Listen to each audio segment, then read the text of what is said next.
Hey everyone, thanks for all tuning in today.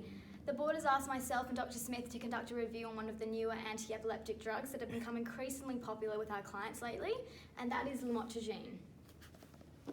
So although the cause of epilepsy is still unknown, research leads us to believe that it's either due to excessive glutaminergic activity or deficient GABAergic activity in the brain.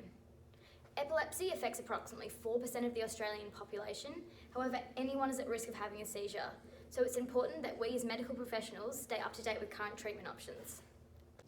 So, lamotrigine, or its trade name Lactamol, is a third-generation AED and is used to treat partial seizures and secondary generalised seizures, and it can be used alone as monotherapy or as part of a treatment plan. So how does lamotrigine actually work? Well, the most well-established cellular mechanism of lamotrigine is its ability to block neuronal voltage-gated sodium channels and in turn modulate the release of excitatory neurotransmitters. Remembering that a seizure is linked to the repetitive rapid firing of an action potential in neuronal membranes, lamotrigine works by binding to an extracellular sodium receptor. This has proven to be quite successful in minimizing convulsant activity, as by preventing an influx of sodium into the cell. It modulates the release of excitatory neurotransmitters glutamate and aspartate, and inhibits the firing of an action potential in the succeeding neuron. Interestingly, although still in its infancy, some research has shown that lamotrigine exerts an anticonvulsant and neuroprotective effect by mitigating calcium influx into the cell as well. So just in regard to some general pharmacokinetics, lamotrigine is administered orally either by tablet or liquid solution. So this makes it a non-viable option for patients that are non-compliant. Lamotrigine is also absorbed in the GI tract with a 98% bioavailability and a half-life of 24 hours. Some research out of the Medical College of Virginia has shown us that this is actually halved when lamotrigine is used in conjunction with carbamazepine and phenytonin.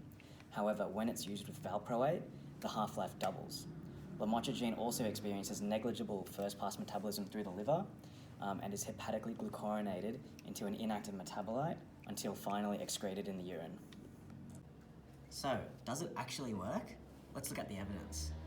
The efficacy of lamotrigine as add-on therapy in patients with refractory partial epilepsy has been confirmed in numerous short-term placebo-controlled studies. A study by Fitton and Goa determined that the addition of lamotrigine to the existing anti-epileptic regime resulted in a 13 to 59% reduction in total seizure frequency, and with between 7 and 67% of patients experiencing a 50% reduction in their seizure frequency versus placebo. On global evaluation, a significantly greater proportion of patients showed a moderate or marked overall improvement with lamotrigine than with placebo. Both simple and complex partial seizures and secondary generalized tonic-clonic seizures were reduced by the drug, with generalized seizures tending to be more responsive than partial seizures. Another study by Brody, Richens, and Ewan determined that as monotherapy, lamotrigine is just as effective as carbamazepine at controlling seizures. The main difference, however, was the likelihood of continuing treatment was greater with lamotrigine than with carbamazepine, primarily because lamotrigine was the better tolerated agent. So how does this compare to other drugs? And what is its clinical impact? Classically, symptoms of epilepsy are managed with drugs like valproic acid, phenytoin, carbamazepine, misaline, and phenobarbital.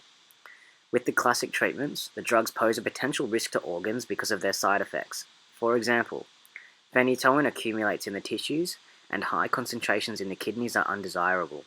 Other than that, it could also cause liver damage, cardiovascular toxicity, and increase in suicidal behavior. With valproic acid, there is a possible risk of congenital anomalies, infection, abdominal pain, flu-like symptoms, thrombocytopenia, and excess weight loss. Both of these drugs, as well as many others used in epilepsy management, are teratogenic, which means they cause birth defects if taken during pregnancy. Lamotrigine is not linked to any birth defects. Impacts on the patient.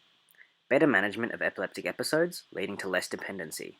Improved lifestyle and health, as there are no major side effects. And studies show that it has no teratogenic properties and will not lead to birth defects. So it is safe for people who want to start a family.